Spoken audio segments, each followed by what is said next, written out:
Hey guys, welcome to my new channel Whisper Noise. In this channel, I'm going to bring you videos about SEO and how to rank your website on Google on the first page.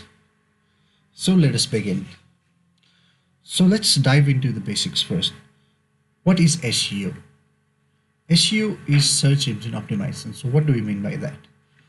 Search engine optimization is optimizing your site so that the keywords on that is searched on Google can be easily found on your website. So let's begin with keyword. What is a keyword? Keyword is anything that is searched on Google or search engine. Whatever term or phrase that the users type on the search engine, example Google, is called keyword. It can be phrases, questions, names. Uh, let us take an example. So, holiday season is coming and uh, Christmas is coming pretty soon. So, we can have keywords like Christmas gifts.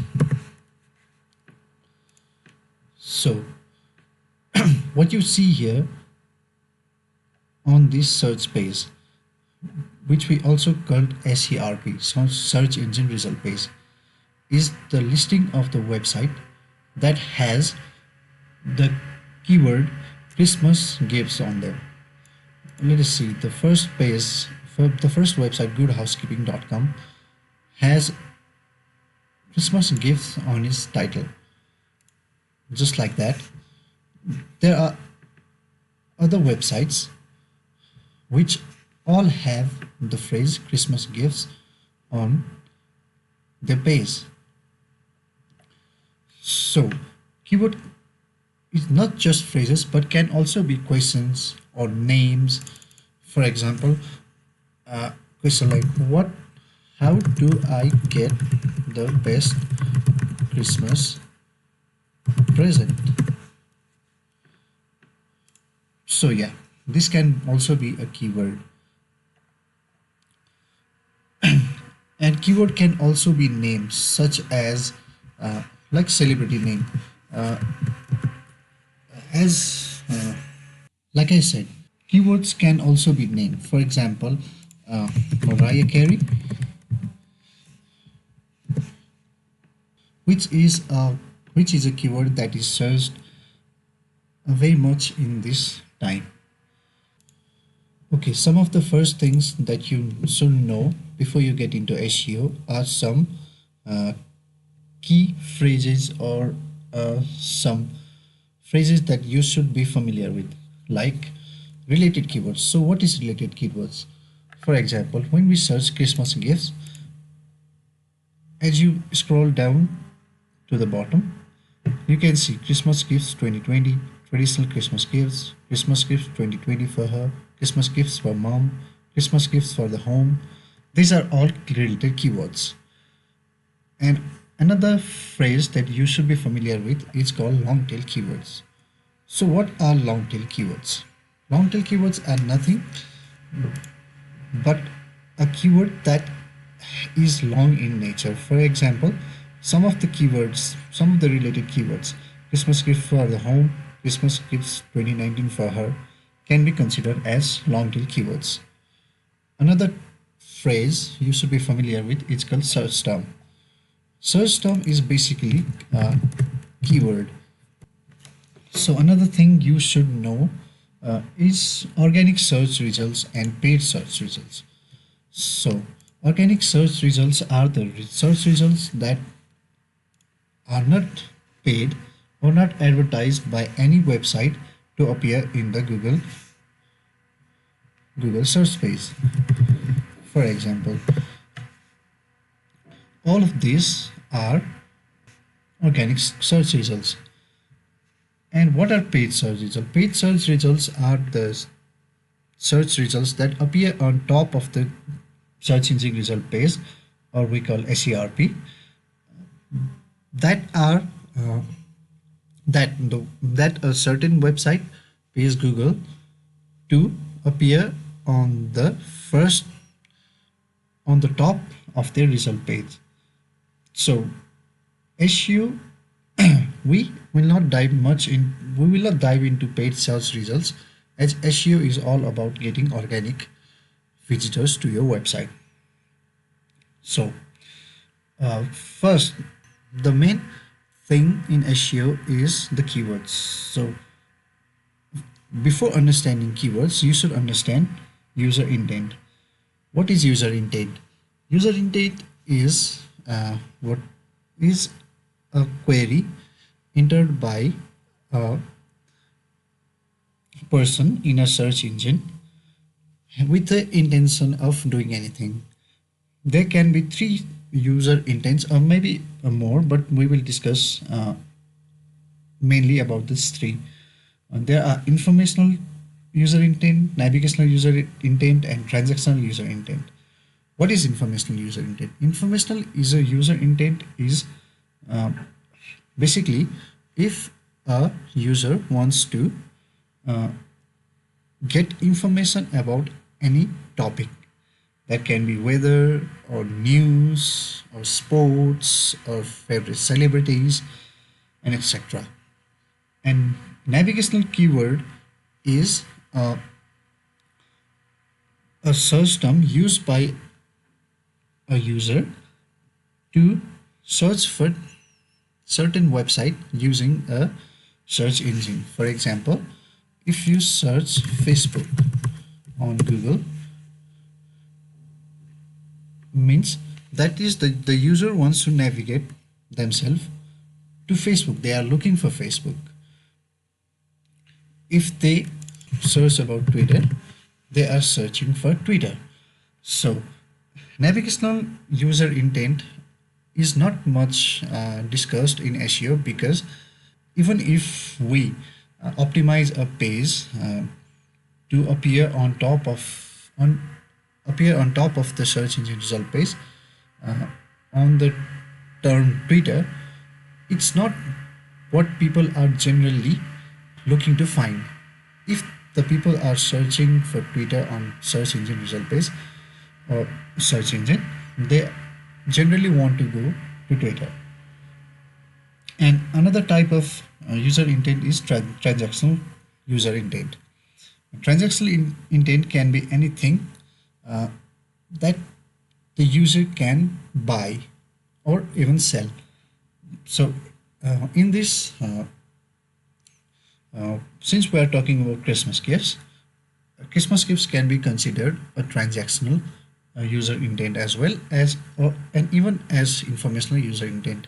Christmas gifts is the keyword Christmas gifts can be considered informational user intent when people like to get ideas about the Christmas gifts, or what to give to their significant other or their parents or their children. If they are looking for the ideas, and if they want to DIY the gift, then it can be considered as a informational user intent. But if they are looking to buy or find deal discounts, and and search for products names on Amazon or any other website, it can be called transactional user intent. So why is user intent important to us? Because informational user intent is generally beneficial for people who have the website that provide information, like BuzzFeed or Daily Mail. And transactional user intent is generally important to websites and people who have e-commerce businesses, which they want people to enter through a search engine. So having discussed the basics of SEO, the questions that really remains is, why is it important? Why is SEO important? So SEO is, as I said earlier, SEO is done websites to get organic visitors from a search engine. So you might ask the question, why can't I just pay Google to display my ad on top of the Google page and get a lot of users, lot of visitors quickly to my website? Well, SEO is not about one-time thing. SEO is a continual process that will affect the health of your site, the availability of your site, and what SEO really does is make your site a better experience for users despite the search engine that we are we are currently discussing. We are mainly discussing Google here, but search engine optimization can help you appear faster and appear more conveniently in other search engine as well, like Yahoo, Baidu, DuckDuckGo, Bing, etc. So I still haven't answered why SEO is important. So SEO is not just about keywords. SEO can SEO includes a lot of things, including the health of your site, the length of your article that you publish, the images that you display on your websites. SEO is a such tool that helps you cash out or say benefit even longer than the organic paid results. Sorry, the paid results, right? Not organic. So when your site is optimized in order to appear on a search engine, what you will be doing is you will consider on the experience of a user. As we know, Google is a very smart search engine, and it can not only just look at the keyword and find the appropriate website for you, but can also determine if the content inside the website is really fruitful for the users. When you write such useful content for the users, when you give sufficient information and a clear information to the users and provide what they are really looking for, Google and other search engines rank your site higher. So should you hire a professional to do SEO for your website? Well, that depends. General answer is yes, but it depends on the amount of traffic that you want for your website, uh, the amount of work that you have to do for your website. For example, a blogging website or like Medium. If you have a blogging website like Medium or a news portal like BuzzFeed, yes, you do need a professional person to do the SEO of your company. But if you have enough technical knowledge and if you can produce uh, a good content on your own, then you probably won't need a professional to do your SEO. But that being said, a professional who is used to the tools and the rules of the search engine and has the experience in SEO, that will truly benefit your website. While SEO is basically telling a search engine what they can find on your website, or can what the users can find on their website, search engines are continually improving their algorithms. So when you include keywords in the articles of your website or a page on your website, you are basically telling a search engine that the given keyword or the search term that user are searching is available on your website. But as the search engines are continually using AI and other advanced technologies, it is important that you focus solely on the content and not just the keywords, as AI can really tell what really is in your website rather than including the keywords.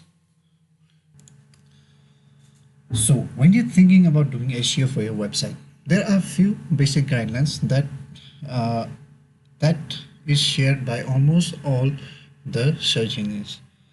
So basically, what you are doing in SEO is telling a search engine that information is available on your website. So that can be achieved in various ways. Uh, but you should always consider that the content is made for users, not for search engines. Whenever you create pages on your website, you should always consider that the users are the real gem. So you will not want to deceive your users. If you can uh, deceive the search engine by providing uh, various keywords on your website, including various websites on your website, but it will not deceive the users. When the users come to your website and they do not find the available information, they tend to close your website very quickly. And that is one part, that is one of the main uh, part of the SEO is which is called average time on page or average time on site.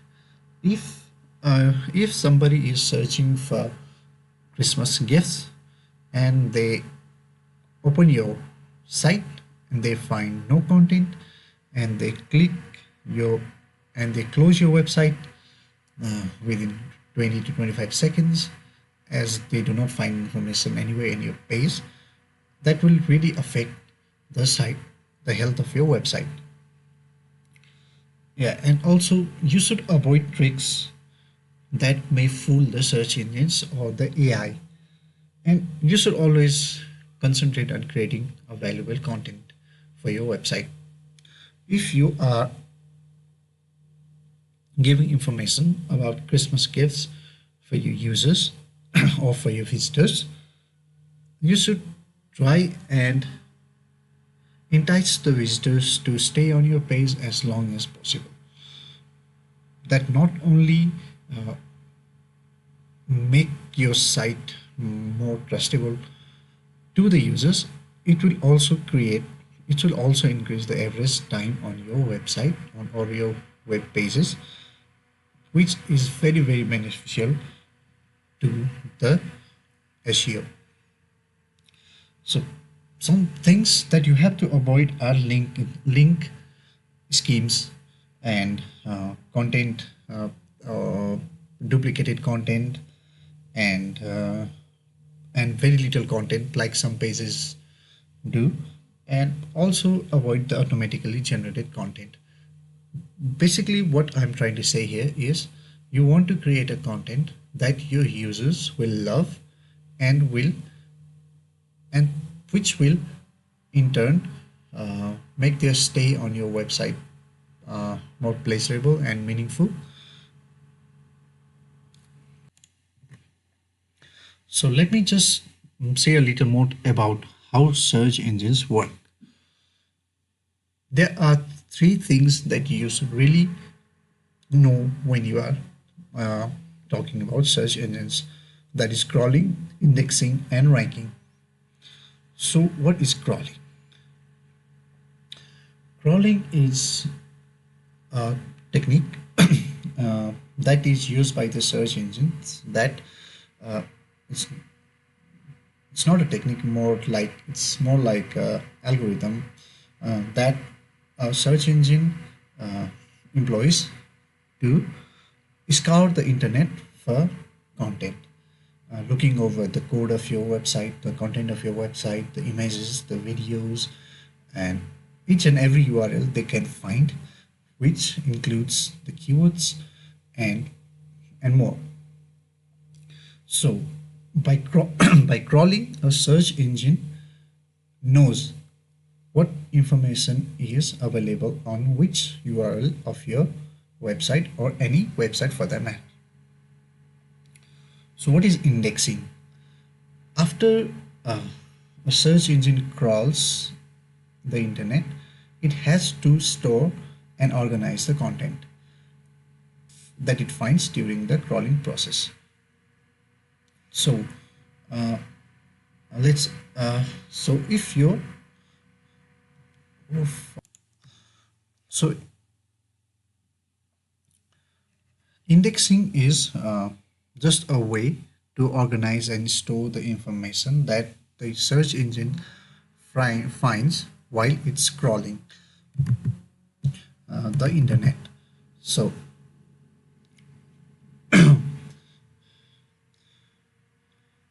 when a search engine index your website, then it starts to display your website on its search engine result page. And what is ranking? Ranking is just what the word says, it's just the rank. The search engine just ranks the results that it finds during the crawling process. So whenever it indexes a few websites, let's just suppose that we have only 10 websites that provide the information or the or transaction related to Christmas gifts. Let's just suppose we have only 10 websites. So let's take website A and website B. So if in website A the search engine finds more relevant content about Christmas gifts, and on website 2 not so much, then the search engine automatically ranks website A to the top, while website B can be found somewhere at the bottom. So how do a search engine really knows what's in your website? So basically there is a file called robots.txt on the root directory of your website, which tells a search engine crawler what to crawl and not crawl on your website. If the crawler does not find a robots.txt, it can proceed to crawl your full website. But if it does find a robots.txt, then it will usually abide by the suggestions and proceed to crawl the site.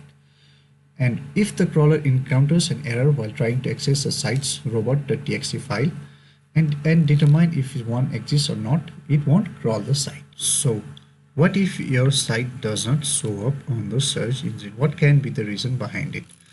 Well, the reason behind it can be that your site is brand new and has not been crawled by the search engine yet, or your site is not linked to any external websites, or your site's navigation or sitemap makes it difficult for a search engine crawler to crawl it effectively, and or if your site has a code that blocks the search engines. And also one of the reason that your site is not being stored in the search engine is that it may be penalized by Google if you have been using spam to lure visitors into your website. So what are some of other possibilities that crawlers can find the content that you are providing in your website? So some of the reasons can be that your content can be hiding behind a login form. That is, if a user has to log in with a username and password to see a certain content, then it may not be, or in cases certainly not displayed on the Google search engine result page. Also, if your text is in the form of images, videos, GIFs, or anything that is not just purely text, then there is a chance that your site won't be indexed on the search engine result page like Google. Also, some easy way for you to make sure that the search engine finds all the information that you are trying to display is by creating a sitemap. Sitemap is basically a map of your website that tells users and search engines where and how your pages are located within your website. So having said that, let me just show you let me just explain you about the meta tags. That is a crucial part of the uh, search engine optimization process. So there are meta description and meta tags. So whenever you are in a search result page, you basically see three things: a meta title, a meta description, and the URL. So what is a meta title? A meta title is a title given to your page. We can also call it an SEO title that says to a search engine what kind of information is available on within your website. So what is meta description? Meta description is another part, a snippet that is displayed that gives additional information to SEO, relevant information, and also you can see the URL of the site. So what you need to consider while doing SEO is that you need to tell Google or search engine or any search engine what your site contains.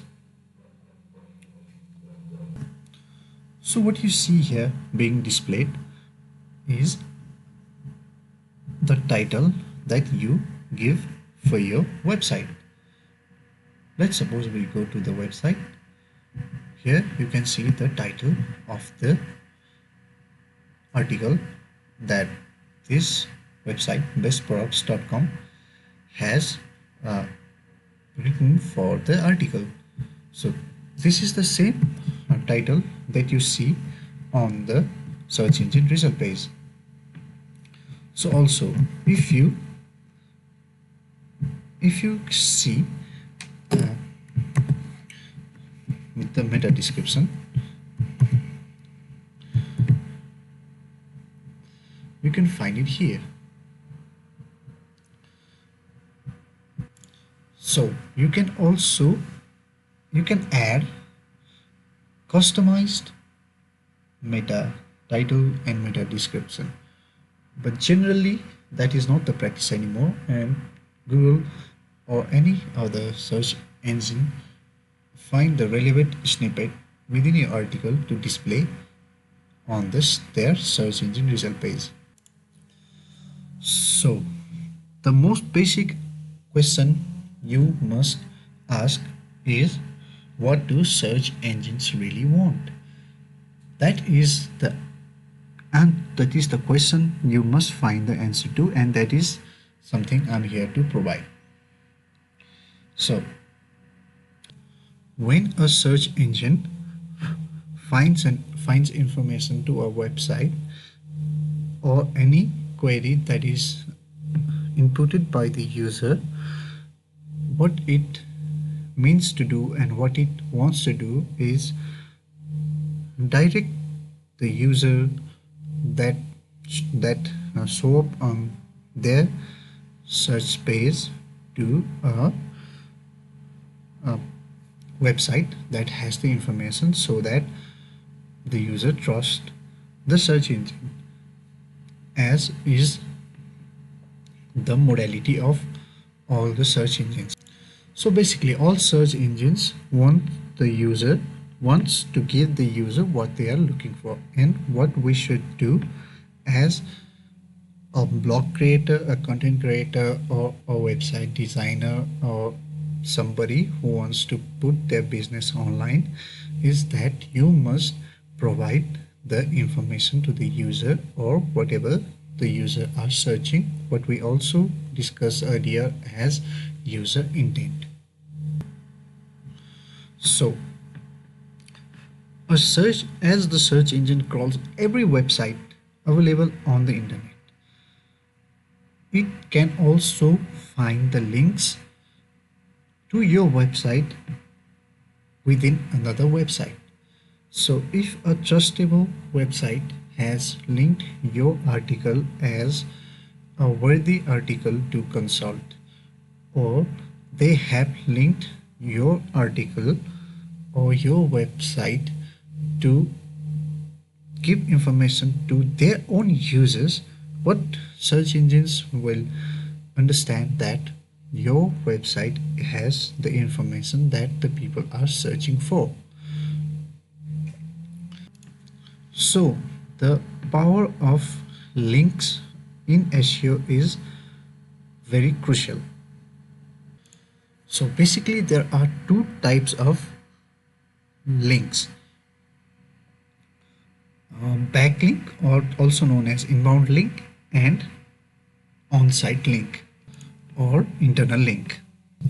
An inbound link is a link that directs users to your website, but it is not found within your website.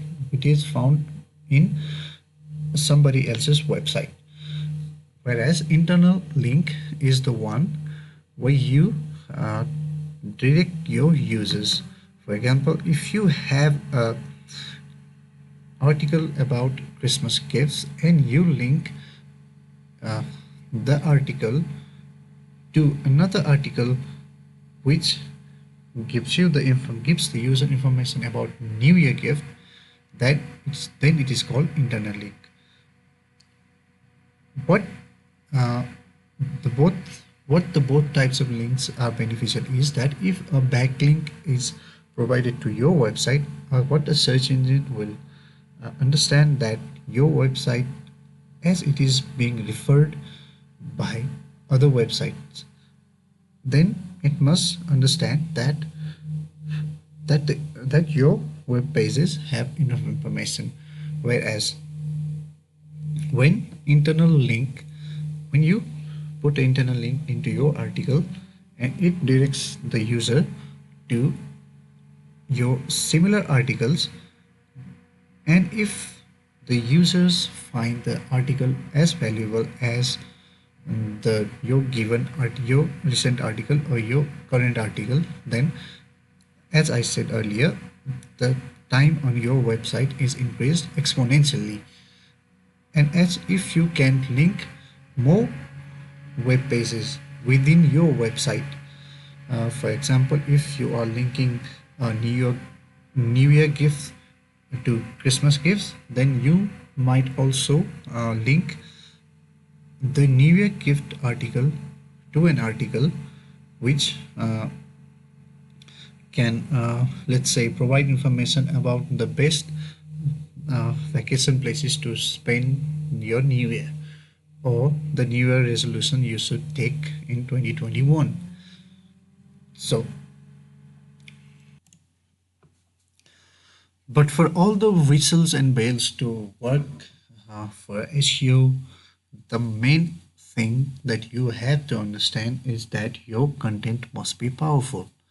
If your content lacks the depth and the information that the user is searching for, then no matter what you do, no matter if you provide the link from a different website or you add appropriate meta descriptions and titles and do and take steps not to get penalized by the Google and tell crawlers that your website has information.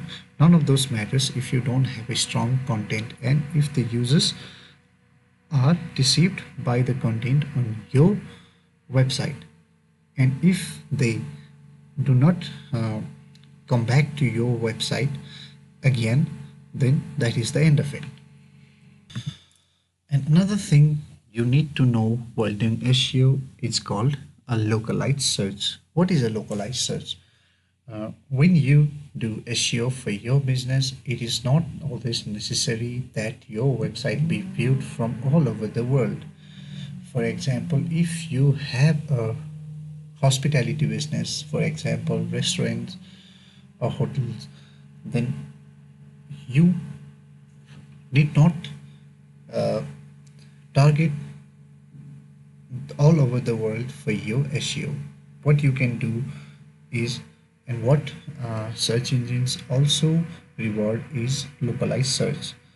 What does localized search means? So if you are a restaurant owner in Manhattan and you want to focus, you want to increase the visitors to your website, whether it be for booking or it be for appointment and such, you don't need to uh, focus on the SEO for all over the world. You need to focus on the SEO for around New York City. So what localized search is really important, and what it is really determined are by three factors: relevance, distance, and prominence. So what is relevance? Relevance is if your business or your website is relevant or not. What relevance really is that if somebody is searching for pizza and you are a restaurant that serves Indian food, then you are not relevant for the user. So if somebody is searching for Indian food and you do provide Indian food, and you do display it in your website, then chances are that your websites will get ranked much easier. Another factor is distance. Like I said, you do not need to focus on the SEO for all over the world.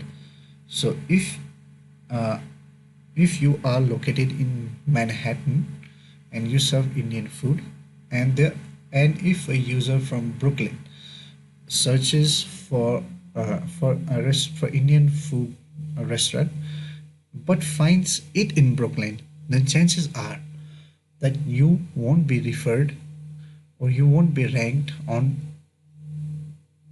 higher than the restaurant in Brooklyn. And other thing that also matters is called prominence. Prominence is like what your restaurant in real world really means, and what does Google utilize to find such information. It can scan for reviews and citations from the users. If the users have had a good experience while in your restaurant while eating Indian food, when they visited your restaurant physically, then they will provide a good review, or vice versa, and such is citation. So that also matters a lot for SEO. So after you are done with the basics of SEO, we can now finally see where you can do the keyword research for your website, what users are searching for. So to do that, what you do is find the related keywords like I told earlier. For example, these are the searches that are related to Christmas gifts, as you can see here. So these are the most searched keywords on during the Christmas that you can see. So for you to rank on your website for Christmas gifts, you can search for the Christmas gifts keyword on the page. But there are not many related keywords in this. So what you can do is use tools like Google Keyword Planner or uh, tools like SEMrush, which is a paid one, but you won't need the paid one for now. Let's find out what Google has provided us for free. So what you can do here is go to the Google Keyword Planner. I will provide the link in the description. So when you search for Christmas gifts, or when you have to find the idea for the keyword for Christmas gifts, you can simply type Christmas gifts on the Google Planner, and what Google will show you is that the most searched terms on the Google. So what you can do here, what you can see right here in this screen is that you have Christmas gifts. So let us see what are the keyword ideas that come along with the Christmas gifts. You can see keyword like Christmas decorations, Secret Santa, Christmas gift ideas, Secret Santa gifts, Christmas ornaments, Christmas stockings, and many more. What you see here by the next column is average monthly searches. So what you see here is how much people search for it on a monthly basis. So here you can see range for the keywords. Here you can see 100,000 to 1 million, or here 10,000 to 100,000. And you on the other column you can see the competition for the keyword. What competition is that? What other websites are providing the information for the Christmas gifts. So competition is really what your competitors are, and competitors as in the websites similar to you have uh, provided the keyword or use the keyword to attract visitors to their websites. So if you are a new business owner and you want to rank on Christmas gifts, as you can see the competition is high because there are many more websites that provide Christmas gifts, and as such if your website is new and your website has not been ranked much highly in Google, it will be very difficult for you to rank on Google on the first page or even in the second page if you just focus on the keyword Christmas gift. So what you can do here is target the keyword that has low competition. For example, here you can see Secret Santa has a little less competition than the others. As you can see, the Christmas gifts is one of the highly searched keywords, so all of the keywords have very high competition. So what you can do here is sort the competition into low, or what you can do while you sort for the lowest competition, as you can see there are not much searches, which means less users are searching for the given keyword, which means you will get less visitor to your website. So here you can get a little creative here. So to do that, you can always target the low competition keywords, and that doesn't mean you always have to target for the low competition keywords. When your site has built up a reputation in Google as well as other search engines, then you can target for the high competition keywords. But as you are a beginner to SEO, what you can do is target the keywords which has high monthly searches. For example, 10,000 to 100,000 is a pretty high monthly search, but it has a competition very low. So what you can target is keywords like Secret Santa. Also, what you can do here is uh, narrow the keyword. For example, Christmas gifts for children. As you can see, it still has competition very high. So what you can still do is target for Christmas gifts for parents. Well, you see the competition is still high because people generally have targeted the keywords. Other websites has generally targeted the keywords for this. So what you see here is that the competition for the Christmas gifts is pretty high. So what you can do is find a keyword that is in low competition with the other websites.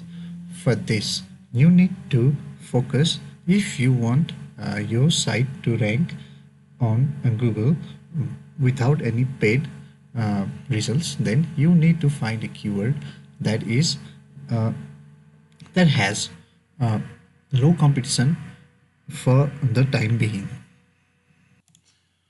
What you have to understand about uh, SEO is that you also need to target on long tail keywords rather than short keywords. We can consider Christmas gifts to be a short keyword, whereas keywords such as best Christmas gifts 2018 or personalized Christmas stockings or Christmas gifts for teenage girl 2018 to be a long tail keyword. This is a perfect example of a long tail keyword. So what you need to do here is that you also need to consider long tail keywords because people have the habit of searching on Google using long tail keywords. As is human nature that we don't always find the perfect word to search on Google. For example, you can search what are the precautions that you need to take in COVID-19. Well, that is considered a long tail keyword. You can People might not always search for keywords like COVID-19 precautions. So what you need to consider or take in mind that while you create a web page or an article or or any uh, or any uh, content on your website for that matter, that you need to also focus on long tail keywords. What focusing on long tail keyword does is that it increases the chances of your website being ranked when the phrases match the keyword, the search result phrases match the content on your website. As I said, uh, as I described plenty about keyword by sorting keywords by combination, there are also other ways to sort your keyword, such as location. While you are in United States, you may also have some uh, uh, keywords or website that needs to be targeted from other geolocations as well. For example, let's add Mexico. Here you see the average monthly searches have gone down significantly, and also the competition has gone from high to medium, as well as Secret Santa gives Secret Santa and the low. So what this is trying to tell you is that not all keywords are the same, as in not all keywords are searched equally from every locations. For example, uh, there there might be a lot of keyword search for Christmas gifts from USA or uh, even Mexico or Canada. But while if you are a business or if you are a website that is focused solely on other parts of the world, for example, India and Russia or China for that matter, is that the volume of the keyword will differ very much. For example, in India, uh, Christmas gifts might not have the same amount of search as uh, or maybe as in compared to maybe Diwali gifts. So that is something to consider while planning for your keyword. Also, you can sort by languages and by the search networks and by date as well. For example, Christmas gifts search in March or April or any other month for that matter, except December, is very low. So there's that to consider. And what you also need to consider is what kind of user intent is really beneficial for your website. For example, if you are an e-commerce website, then probably the transaction queries are the best for you rather than the informational ones. For example, if you are a blog or a news website, then the informational queries and the keywords that are related to it and are more beneficial to you. Hello everybody, welcome back to this next video in our cybersecurity tips and tricks. Today we're going to be covering some issues like basically what is cybersecurity, what are phishing attacks, what are the security tips that you should be implementing, along with what are the basic causes of security breaches. In your daily browsing habit, you come across different contents in the internet. Not everything is safe. You are haphazardly clicking links, which is itself not a secure way of browsing internet. There are multiple factors that you should consider while you are browsing the wave, because as they say, nothing gets permanently deleted from the internet, and your simple mistake can cost you a lot of your time, money, and resources. So, what is cybersecurity? It's basically, you can consider it like how you safeguard your home against theft. Similarly, while you are browsing internet, you should always consider it as your home, and you should always take measures of how to keep your account safe, keep your data safe. A lot of people find it simple, or they do not bother about their cybersecurity habit. So today I urge you to maintain some cybersecurity habits and think about, you can be a victim of phishing attack in internet. Everybody can. So what are basically phishing attacks? You come across multiple links while you are browsing internet, while you are checking your emails. By default, a lot of email service providers have spam filters, which you can see in the spam folder of your email. But there are multiple ways people do social engineering to get hand of your data. So you should always be careful about what links you click on, uh, because not everybody on the internet is your friend. And so today we are going to be talking about some security tips that you should consider in your day-to-day internet habit. Across the internet you will find different resources like how to keep your browsing habit secure, safe, and just make sure you are trusting some trustworthy sites, not like go and haphazardly click on every links that you get. So I'm showing you some of the resource materials I have collected for you today, and I'll be going in depth regarding this as well. So what are the most important cybersecurity uh, habits, tips you should know? uh, Maybe most of you already know, most of you already have secured your privacy settings and all, but maybe for those who are new in the video, I'd like that you consider taking these tips. So first of all, number one thing you got to do is always keep your softwares up to date. Software developers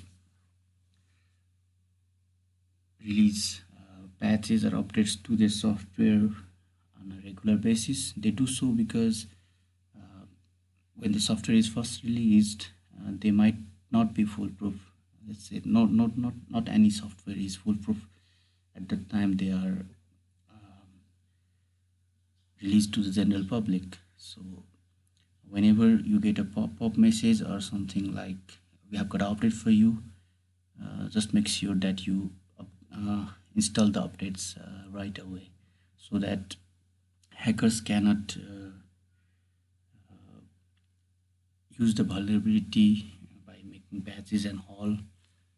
And uh, your softwares might have some glitches, some errors which the hackers can exploit. So always keep your softwares up to date, uh, because as you know, in 2017 there were ransomware attacks in major hospitals around the world, and people had to pay the hackers money to get access to their data again.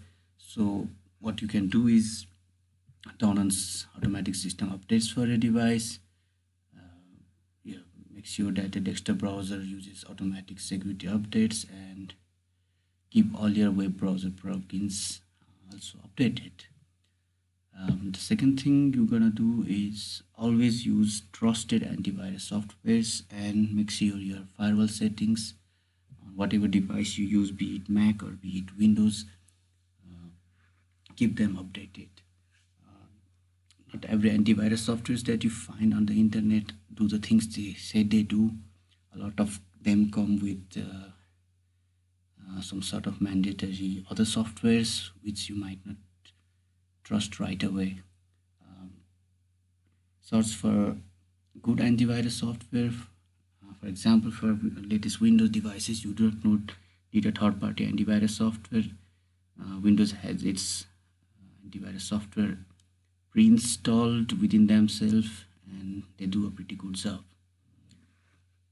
Similarly, uh, antivirus softwares protect you against malicious attacks, and you gotta trust them.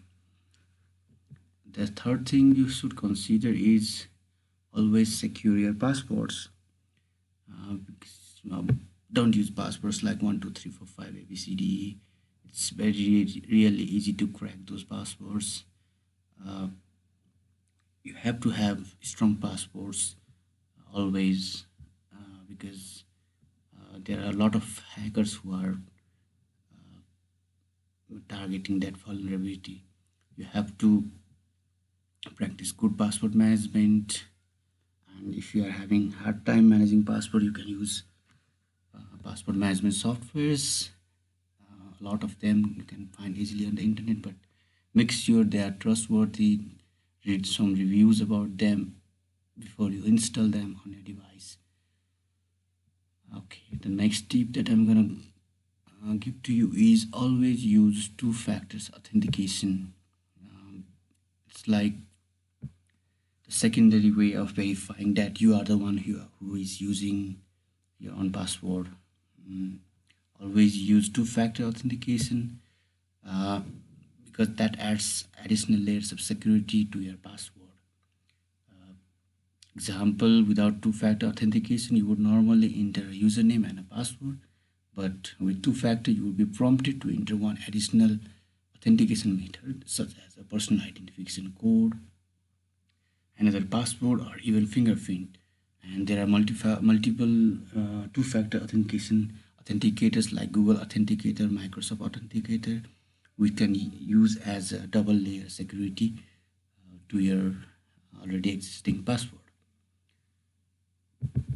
The next thing is you have to always update yourself about the types of scams that are running around the internet.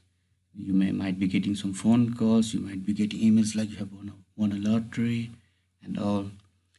Always make sure that you verify it with a, you can simply do some Google searches and add some keyword and scam after in your search query, and you can easily update yourself about the scams.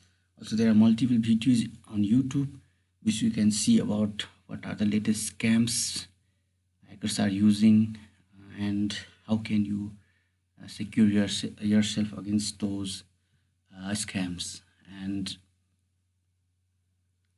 also make sure that you maximize the privacy setting of your social media accounts. Do not use your passwords without two-factor authentication. Always make sure what you share on social media account uh, is shareable. Don't share about where everything you do on the internet, because that can be used against you in the future.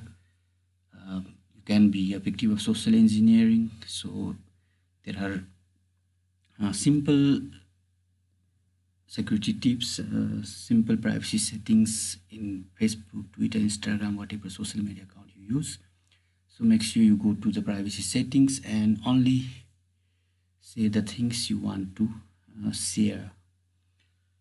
The next thing you're gonna do is always secure your mobile devices. Have some passwords, secure them with PIN, password, or always make sure they are not in reach of some third person who you don't trust. Always secure your device with PIN or passwords.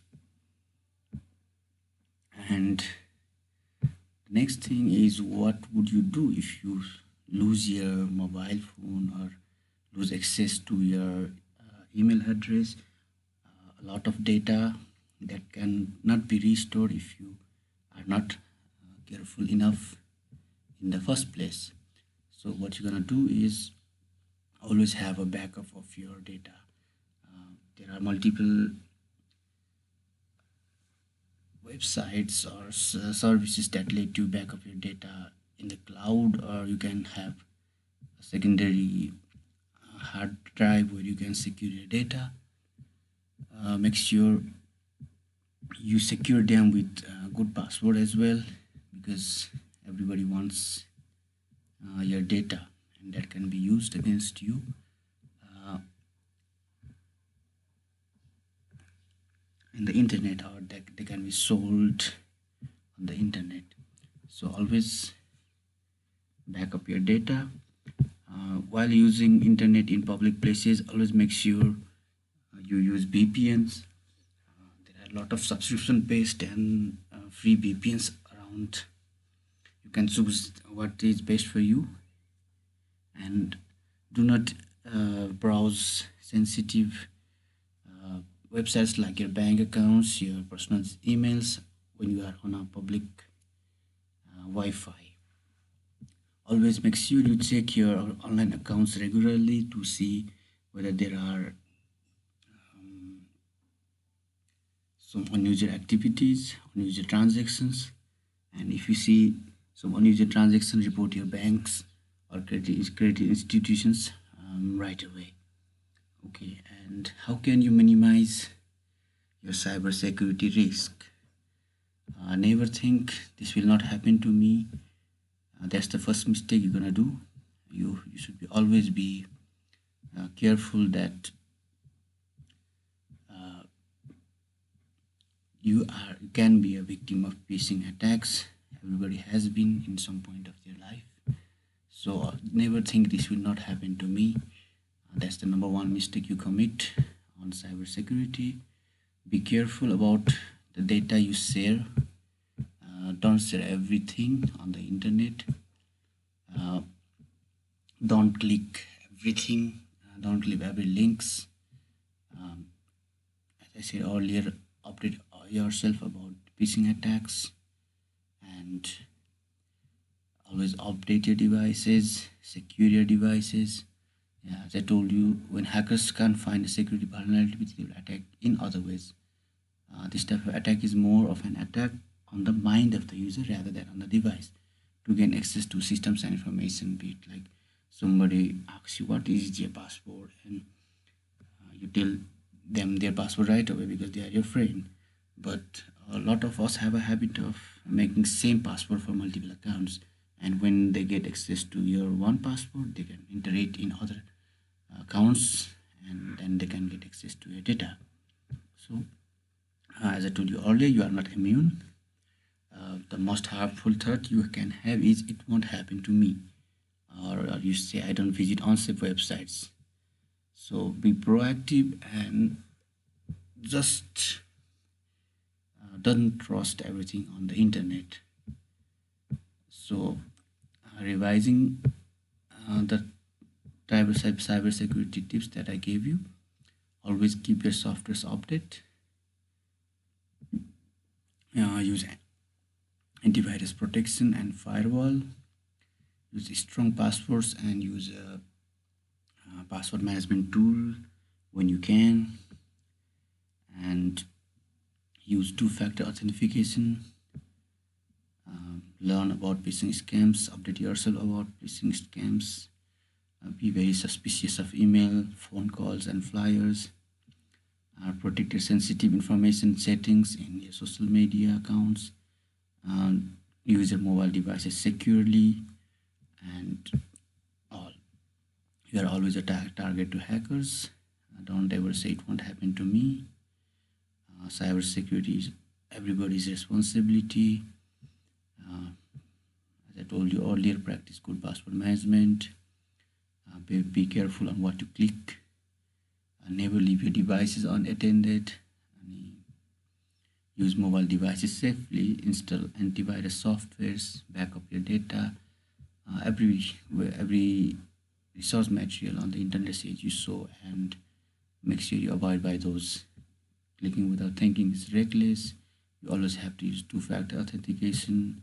You have to look out for phishing scams, and you have to keep track of your digital footprint. Keep up with the updates. Make sure you use VPNs whenever you connect to public networks. Secure mobile devices. Be aware of social engineering. Back up your data. And as I told you earlier, you are not immune.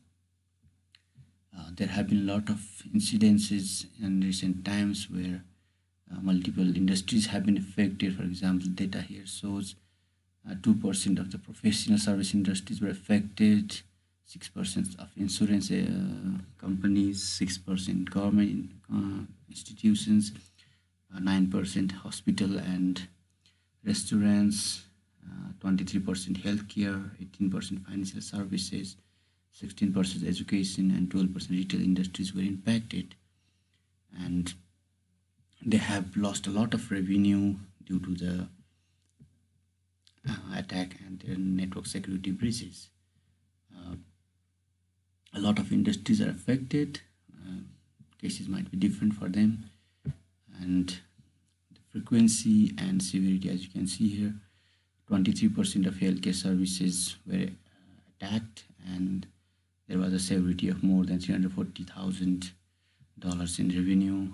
And why do they happen in the first place? Because as I told you earlier, our recklessness, our not being updated poses multiple risks. And yes, there are a lot of factors you should consider while you are browsing internet, because internet is not that safe of a place that you think it is. So today in summary we talked about what is cybersecurity in the first place, what are phishing attacks, and I told you about some security tips and some of the causes of security breaches. As a reminder, always keep your softwares updated, always use antivirus softwares, and make sure your firewall settings are correct. Secure your passports, use passport management tools, use two-factor authentication, update yourself about scams that are occurring, and always double check the privacy setting of your social media accounts.